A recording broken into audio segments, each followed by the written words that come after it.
Доброго дня, мої любі дітки, хлопчики та дівчатка! Дітки, ви знаєте, що в природі завжди відбуваються зміни. Ці зміни називаються явищами природи або природними явищами. Давайте з вами подивимось, що до них відноситься. Коли починається новий день, піднімається сонечко. Це світанок. А зникає ввечері. Це захід сонця. Хмари. Вдень разом із сонцем добре видно хмари.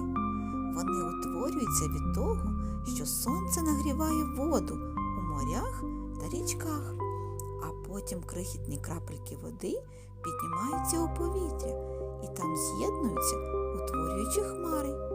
Вони можуть приймати будь-яку форму у вигляді тварин або корабликів. Туман – це та сама хмара, яку ми бачимо в небі, але туман простягається біля поверхні землі. Дощ. Коли краплинки води у хмарах стають дуже тяжкими, хмара стає сірою, і ті крапельки падають на землю у вигляді дощу.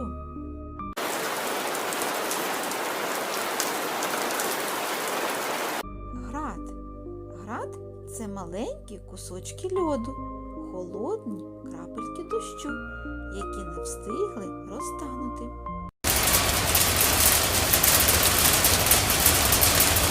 Гроза. Дощ з громом та блискавкою називається грозою.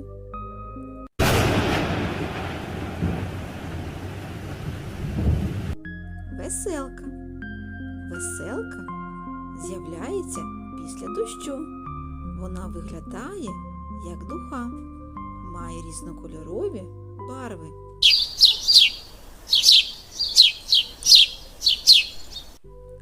Вітер. Вітер може бути легким та теплим, а може бути сильним та холодним.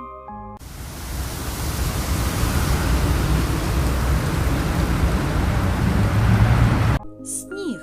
Взимку стає настільки холодно, що вода замерзає і перетворюється в лід, а в небі дощові краплі перетворюються в сніжинки та у вигляді білих пластівців падають на землю. Ось ми і ознайомились з природними явищами. А зараз я вам пропоную пограти в гру «Впізнай явища природи за звуком».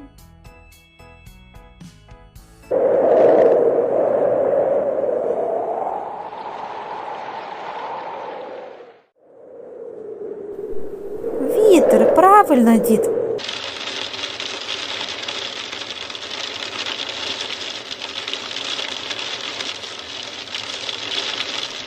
Град.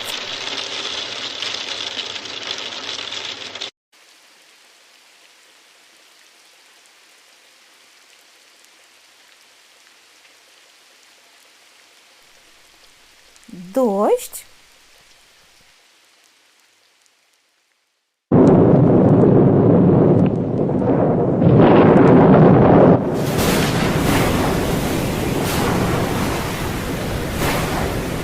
Гроза.